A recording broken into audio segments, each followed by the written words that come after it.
அதாவது இப்ப சொல்லக்கூடிய விஷயம் என்னன்னா, இப்போ சிங்கப்பூர் சலூன் ஒரு படம் ரிலீஸ் ஆயிருக்கு. இயக்குனர் கோகுல் சாருடைய டைரக்ஷன்ல. அவர் வந்து இதற்குத்தானே ஆசைப்பட்டாய், பாலகுமாரா, கௌத்தரம், இந்த மாதிரி படங்கள்லாம் எடுத்திருக்காரு. ஜூங்கா. இந்த கலைஞர்களை பெருமை சேர்க்கும் வண்ணமாக ஒரு திரைப்படம் எடுத்து அது உலகம் ஃபுல்லா சக்சஸ்ஃபுல்லா போயிட்டு இருக்கு. இந்த படம் உங்களுக்காகவே, உங்களை பெருமைப்படுத்துவதற்காகவே ஒரு எடுக்கப்பட்ட திரைப்படம். படிச்ச தொழிலை செய்வதை விட பிடிச்ச தொழிலை செய்வதுதான் சிறந்தது என்பதுதான் இந்த படத்தின். பிஇ படிச்ச ஒரு இன்ஜினியரிங் தான் எனக்கு வந்து ஒரு ஸ்டைலிஷ் ஹேர் ஸ்டைலிஷ் ஆகணும் அப்படிங்கிறது தான் கதையின் கரு. படம் வந்து உங்களை பெருமைப்படுத்தும் வண்ணமாக அப்படி ஒரு திரைக்கதை அமைச்சு சக்சஸ்ஃபுல்லா போயிட்டு இருக்கு. ஸோ அதற்காக நாங்கள் முதல்ல இயக்குநருக்கு மிகப்பெரிய ஒரு கைத்தட்டலை இதை நீங்க வந்து உங்களுடைய நண்பர்கள், உங்களுடைய மாநிலம் சார்ந்த சிகை தொழிலாளர்கள் சொல்லி இந்த படத்தை பார்க்க சொல்லுங்க. ஈஸியா கனெக்ட் ஆகும். அதில் லால் சார் வந்து சிகை அலங்கார கலைஞராக வந்து பிரமாதமான ஒரு நடிப்பு நடிச்சிருக்காரு.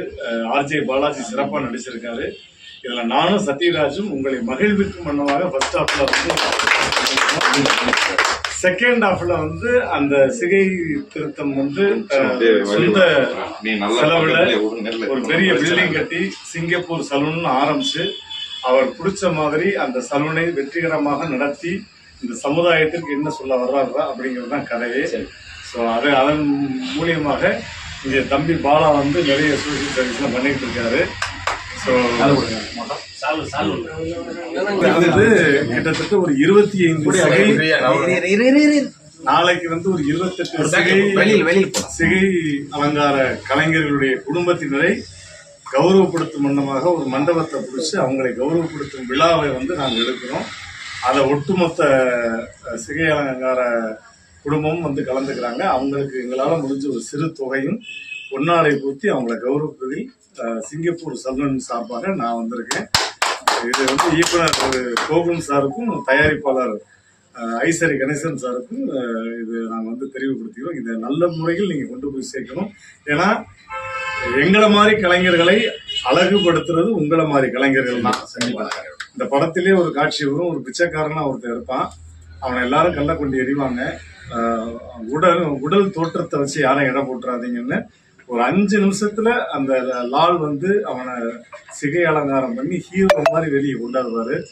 அப்பதான் வந்து இவ்வளவு பெரிய ஒரு கலையை வந்து பாரம்பரியமா நிறைய பேர் செஞ்சுக்கிட்டு இருக்காங்க. தாத்தா, அதுக்கப்புறம் அப்பா, அதுக்கப்புறம் பேரெல்லாம் நடத்திட்டு இருக்காங்க. ஸோ உங்களை கௌரவப்படுத்தும் வண்ணமாக இந்த திரைப்படம் இருக்கு.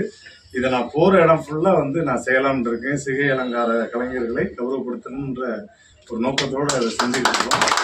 உங்களை பார்த்தது ரொம்ப ரொம்ப சந்தோஷம். ஒரு பெரிய விழாவாக மண்டபத்தில் கண்டிப்பாக நீங்கள் எல்லாருமே கலந்துக்கணும். கண்டிப்பாக கண்டிப்பாக கலந்துக்கிட்டு இதை நீங்கள் உங்களுடைய மாநில அளவில் கொண்டு போய் சேர்க்கணும். பெரிய லெவலில் உங்களை நாங்கள் பெருமைப்படும். கண்டிப்பாக கண்டிப்பாக சார், அது எங்களுடைய நோக்கம். எங்களுடைய பெருமைப்படுத்துகிற இந்த நிகழ்வை நாங்கள் எங்கள் தொழிலாளர்கள்லாம் சொல்லி இந்த மாதிரி சார்ந்த விஷயத்தை நான் ஒன்று கௌரவப்படுத்திக்கிற விதமாக கண்டிப்பாக தகவல் சொல்லி இந்த திரைப்படம் வெற்றி பெறுவதற்கு எங்கள் மாநில தழுவிய தொழிற்சங்கம் சார்பாக கண்டிப்பாக சொல்லி வாழ்த்துக்களையும் நன்றியும் தெரிவித்துக்கிறேன். சினிமா துறை, கலைத்துறையிலிருந்து ஒரு முடிதிருத்தும் தொழிலாளர்களை சந்திக்கணும். அதுபோல அவர்களை சந்தித்து ஒரு வாழ்த்து தெரிவிக்கணும். முதல் முறையா ஒரு ஆர்டிஸ்டா, நடிகரா வந்து நம்மளோட இங்க சந்திப்புக்கு வந்த ஒரு முதற்கண் வணக்கத்தை முடிதிருத்தும் தொழிற்சங்கத்தின் சார்பாக நாங்கள் மாநில சங்கத்தின் சார்பாக தெரிவிச்சுக்கிறோம்.